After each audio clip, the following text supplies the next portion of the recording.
जो वाक्य में विशेषता की भी विशेषता बताई जाती है उसको हम प्रविशेषण कहते हैं। अब आता है कि कुछ शब्द ऐसे होते हैं संज्ञा सर्वनाम के क्रिया के जिनसे कि हम विशेषण बनाते हैं।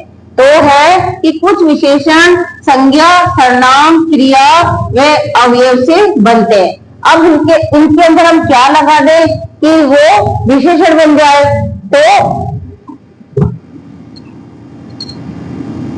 तो हम क्या करेंगे, कोई भी जो शब्द होगा जैसे मान लो संज्ञा है ना, संज्ञा प्लस प्रत्यय बराबर विशेषण। तो कोई संज्ञा शब्द में हमने प्रत्यय लगा दिया और उस प्रत्यय लगाने से जो शब्द बनेगा वो विशेषण कहलाएगा।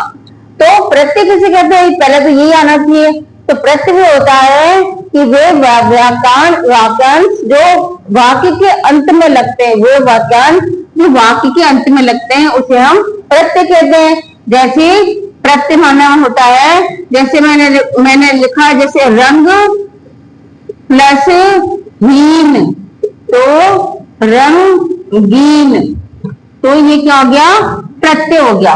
तो ऐसे शब्द जो संज्ञा व सर्वनाम के अंत में लगते हैं उनको हम प्रत्यय कहते हैं, मतलब पीछे लगते हैं उनको हम प्रत्यय कहते हैं। जैसे मैंने आपको भी लिखा है कि रंग ये संज्ञा से बनने वाले प्रत्यय है, तत्संज्ञा से। तो ये संज्ञा शब्द है, ये प्रत्यय है और ये विशेषण है। तो संज्ञा है रंग प्लस इन इसमें प्रत्यय लग गया तो क्या हो गया, रंगीन। अब आ गया राष्ट्र, मैं ये प्रत्यय लगा दिया तो राष्ट्रीय, ये राष्ट्रीय क्या बन गया, ये विशेषण बन गया राष्ट्रीय। क्या बन गया, विशेषण।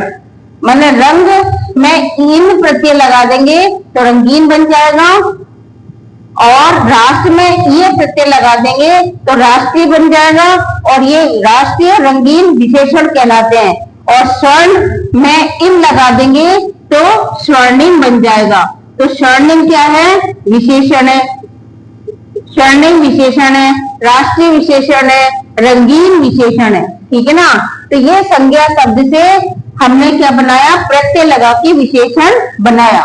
अब आता है सर्वनाम से कैसे विशेषण बनाते हैं। तो सर्वनाम की परिभाषा आनी चाहिए कि जो शब्द संज्ञा के स्थान पर प्रयोग होते हैं उन्हें सर्वनाम कहते हैं। तो इसमें लिखा है मैं सर्वनाम है, इसमें हमने एरा प्रत्यय लगा दिया